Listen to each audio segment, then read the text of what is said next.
കാരുണ്യം ഈ പാപിയെന്നിൽ അളവില്ലാതെകിയല്ലോ.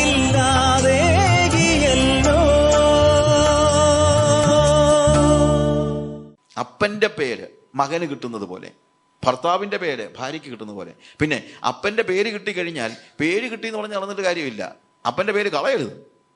അപ്പോൾ പേര് കിട്ടുന്നത് നല്ലതാണെങ്കിലും പേര് കളയരുത്. നമ്മൾ പറയണം അവൻ അപ്പൻ്റെ പേര് കളയാനായിട്ട് എന്ന് പറയും. അങ്ങനെ പറയിക്കുന്ന ഒരു അവസ്ഥ നമുക്ക് ഉണ്ടാകരുത്. പേര് കിട്ടിയാൽ എന്ത് ചെയ്യണം? നമ്മൾ അപ്പനെ പോലെ ജീവിക്കണം. അപ്പൻ്റെ പേര് കളയരുത്. എന്നാൽ 16-ാമത്തെ വാക്യം വായിക്കുമ്പോൾ അവിടെ 3-ാമത്തെ 16-ാം വാക്യത്തിൽ തൻ്റെ മഹത്വത്തിൻ്റെ ധനത്തിനൊത്തവണ്ണം അവൻ്റെ ആത്മാവിനാൽ നിങ്ങൾ അകത്തെ മനുഷ്യനെ സംബന്ധിച്ച്, ഈ പേരൊക്കെ പുറമേ അല്ല കിട്ടുന്നത്. ഞാൻ രക്ഷിക്കപ്പെട്ടപ്പോൾ സാജു ജോൺ മാത്യു എന്നുള്ള പേര് പുറമേ മാറിയില്ല. രക്ഷിക്കപ്പെട്ട് കഴിഞ്ഞപ്പോൾ മാത്യു എന്നുള്ള പേര് പുറമേ മാറിയില്ല.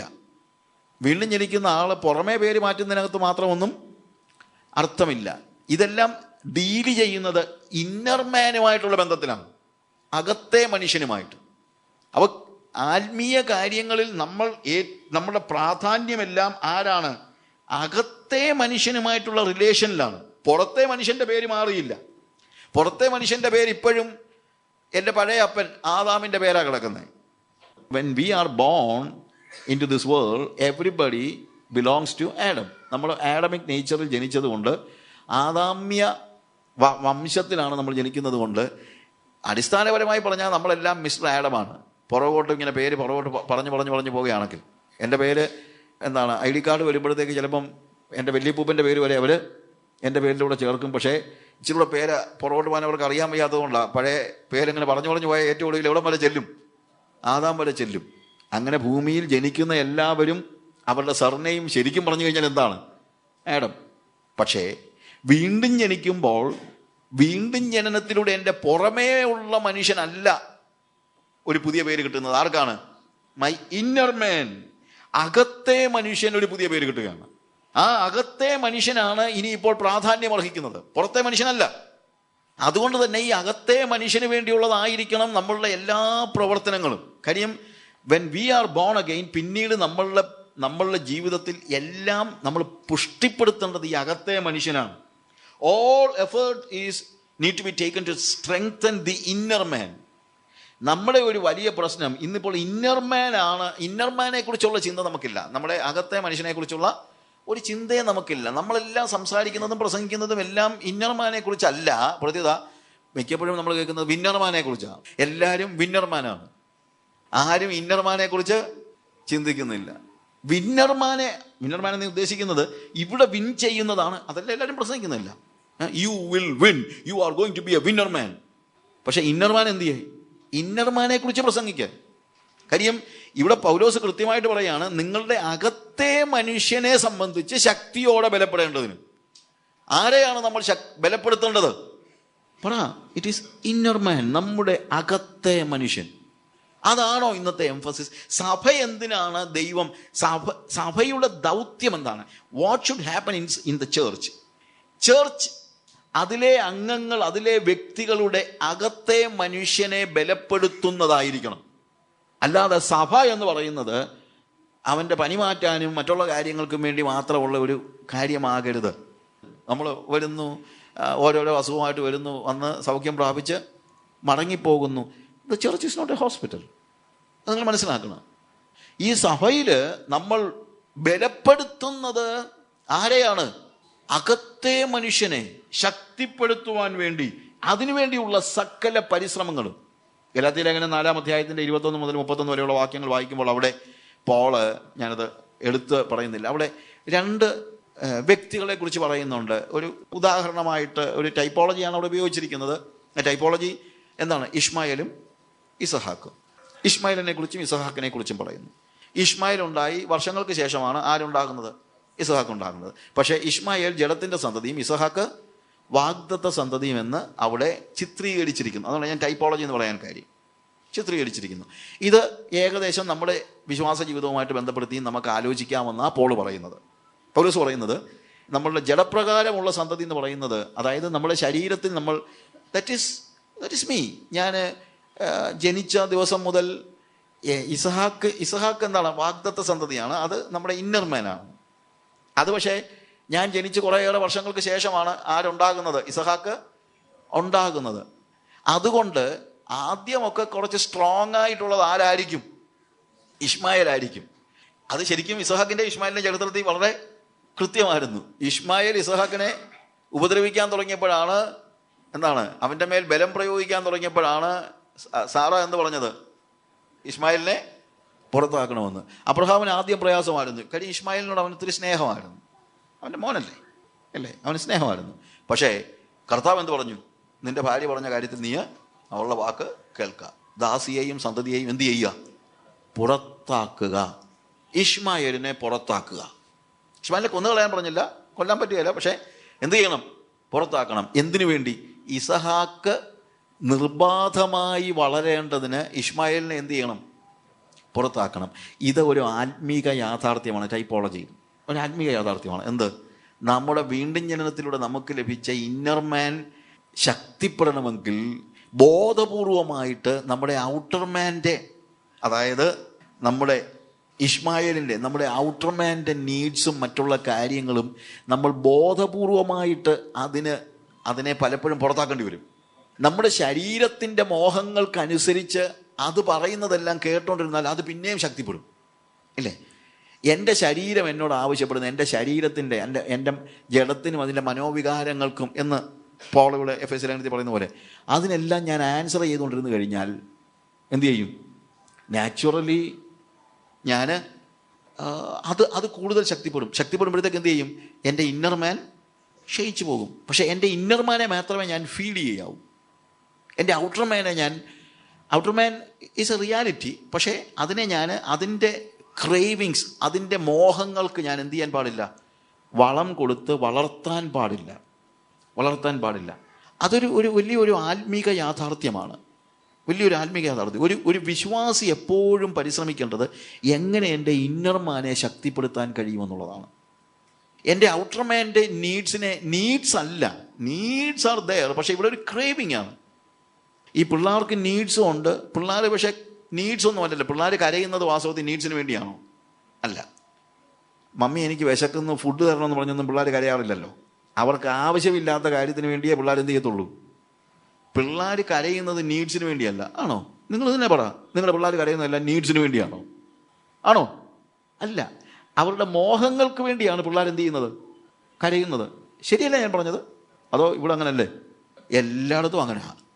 മോഹങ്ങൾക്ക് വേണ്ടിയാണ് എന്ത് ചെയ്യുന്നത്? പിള്ളേർ കരയുന്നത്, നീഡ്സിന് വേണ്ടിയല്ല. നമ്മുടെ ശരീരത്തിൻ്റെ നീഡ്സ് ഉണ്ട്, അത് നമ്മൾ ഫുൾഫിൽ ചെയ്യണം. എൻ്റെ ശരീരത്തിന് വിശപ്പുണ്ട്, ആഹാരം വേണം, അങ്ങനെയുള്ള കാര്യങ്ങളെല്ലാം ഉണ്ട്, നീഡ്സ് ഉണ്ട്. പക്ഷേ ശരീരത്തിൻ്റെ ആവശ്യങ്ങളുണ്ട്, ശരീരത്തിൻ്റെ മോഹങ്ങളുണ്ട്. ശരീരത്തിൻ്റെ മോഹങ്ങൾക്ക് വേണ്ടിയാണ് ശരീരം കരയുന്നത്. അത് കിട്ടിയില്ലെങ്കിൽ ഞാൻ നശിച്ചു പോകും, ഞാൻ ഇപ്പോൾ തന്നെ ചത്തുപോകുന്നൊക്കെ. ഇപ്പോൾ യാക്കോബിൻ്റെയും ഏശാവിൻ്റെയും കാര്യത്തിൽ പറഞ്ഞു കഴിഞ്ഞാൽ, യാക്കോബ് ഉണ്ടാക്കിയ ചുവന്ന പായസം കണ്ടു കഴിഞ്ഞപ്പോൾ അവന് അവൻ്റെ നീഡിനേക്കാൾ ഉപരി അതിൻ്റെ ആ കളറും എല്ലാം കൂടെ കണ്ടപ്പോൾ, ചുവന്ന പായസം, ഈ ഫുഡ് കളറുമൊക്കെ അന്നേ യാക്കോബ് കണ്ടുപിടിച്ചു. അല്ലാതെ ഈ ഫുഡിനൊക്കെ ഒരു പ്രത്യേകത ഉണ്ടല്ലോ. എന്തിനാണ് നമ്മൾ ഫുഡിന് കളറൊക്കെ ചേർക്കുന്നത്? കഴിക്കാനാണെങ്കിൽ കളർ ഇല്ലെങ്കിലും നമുക്ക് കുഴപ്പമില്ല. പക്ഷേ അതിനെ, നമ്മുടെ ആപ്പിറ്റൈറ്റിനെ ഒന്നുകൂടെ സ്റ്റിമുലേറ്റ് ചെയ്യാനായിട്ട് നമ്മളിങ്ങനെയുള്ള കാര്യങ്ങളൊക്കെ ചെയ്യുന്നു.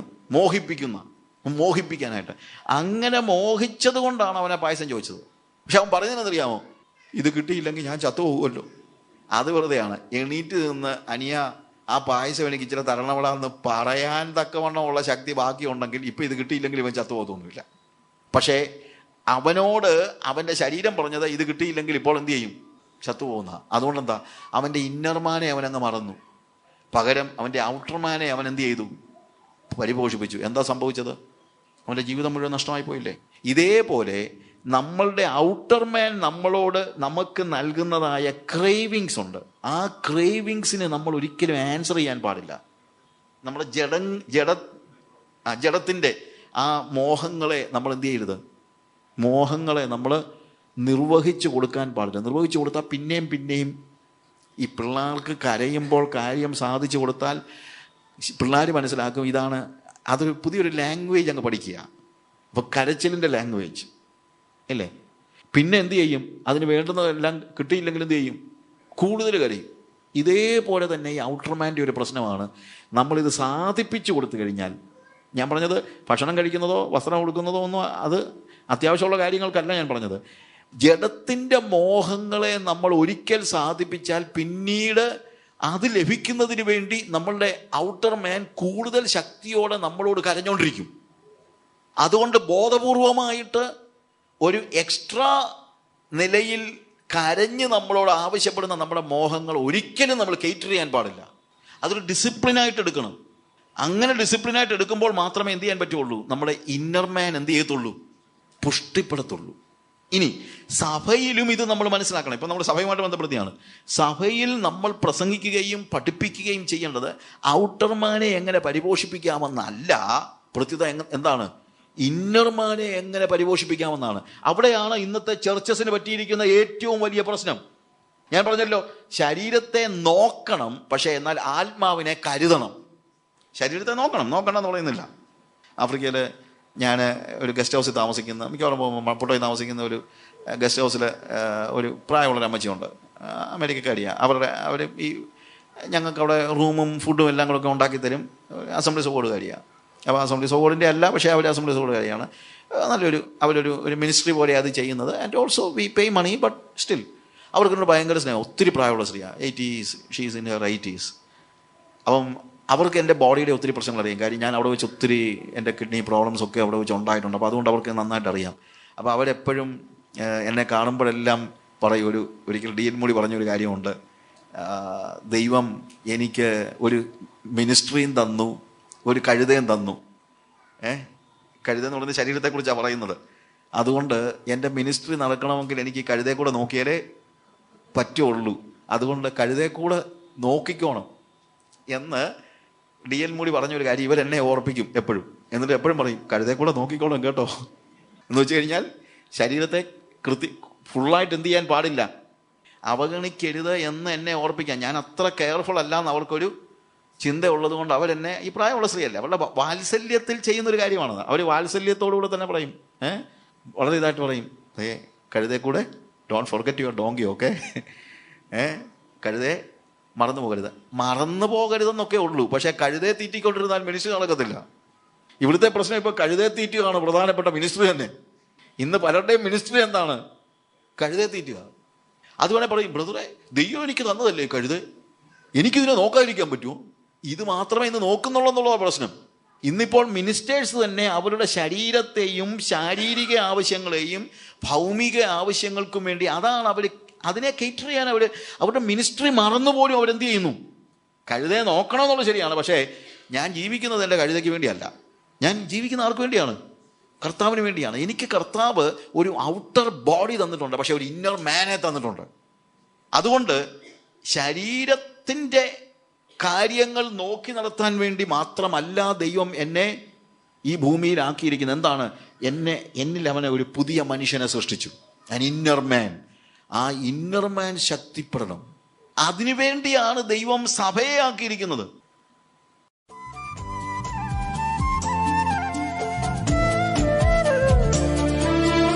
എന്തുള്ളൂ ഞാൻ എന്നേശുവേ നിൻ സ്നേഹം അനുഭവിക്കാൻ, നിൻ കാരുണ്യം ഈ പാപിയെന്നിൽ അളവില്ലാതെകിയല്ലോ, അളവില്ലാതെകിയല്ലോ. എന്തുള്ളൂ ഞാൻ എന്നേശുവേ നിൻ സ്നേഹം അനുഭവിക്കാൻ, നിൻ കാരുണ്യം ഈ പാപിയെന്നിൽ അളവില്ലാതെകിയല്ലോ, അളവില്ലാതെകിയല്ലോ.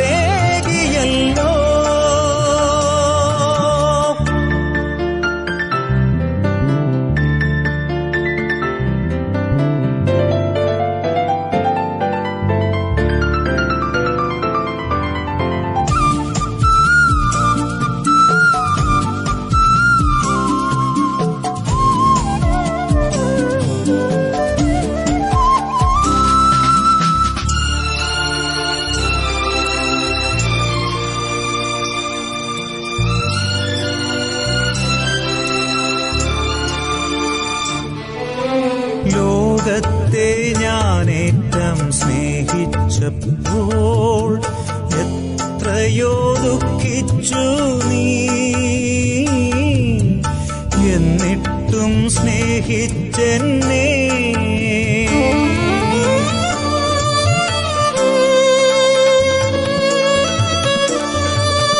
ലോകത്തെ ഞാനേറ്റം സ്നേഹിച്ചപ്പോൾ എത്രയോ ദുഃഖിച്ചു നീ, എന്നിട്ടും സ്നേഹിച്ചെന്നെ. പോകില്ല ഞാൻ, പോകില്ല ഞാൻ പാപത്തിൻ പിൻപേ ഇനി, സ്നേഹിക്കും നിന്നെ മാത്രം. പോകില്ല ഞാൻ, പോകില്ല ഞാൻ പാപത്തിൻ പിൻപേ ഇനി, സ്നേഹിക്കും നിന്നെ മാത്രം. ഹല്ലേലൂയാ, ഹല്ലേലൂയാ, ഹല്ലേലൂയാ, ഹല്ലേലൂയാ.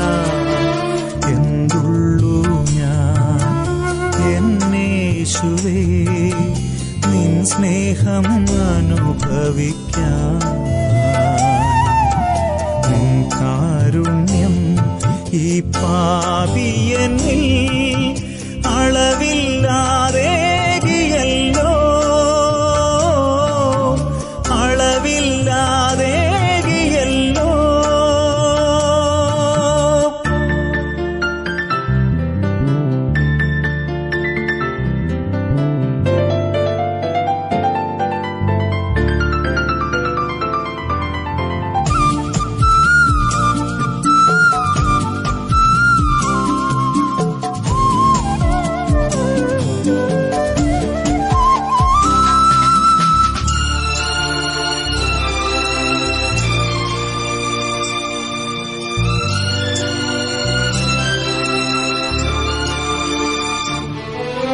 ലോകത്തിൻ ജ്ഞാനത്തെ ലജ്ജിപ്പിക്കാൻ ഘോഷനാമെന്നെയും നിൻ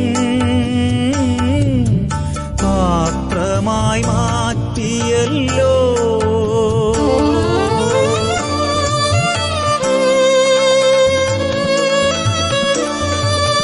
ലോകത്തിൻ ജ്ഞാനത്തെ ലജ്ജിപ്പിക്കാൻ ഘോഷനാമെന്നെയും നിൻ പാത്രമായി മാറ്റിയല്ലോ.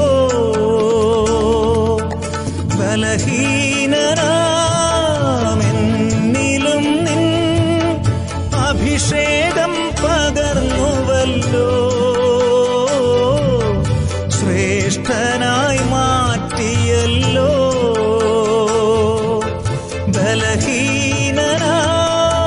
ബലഹീനനാമെന്നിലും നിൻ അഭിഷേകം പകർന്നുവല്ലോ. ശ്രേഷ്ഠനായി മാറ്റിയല്ലോ. ഹല്ലേലൂയാ, ഹല്ലേലൂയാ, ഹല്ലേലൂയാ, ഹല്ലേലൂയാ. എന്തുള്ളൂ ഞാൻ എന്നേശുവേ, നിൻ സ്നേഹം അനുഭവിക്കാൻ. നിൻ കാരുണ്യം ഈ പാപിയനിൽ അളവില്ലാതെകിയല്ലോ,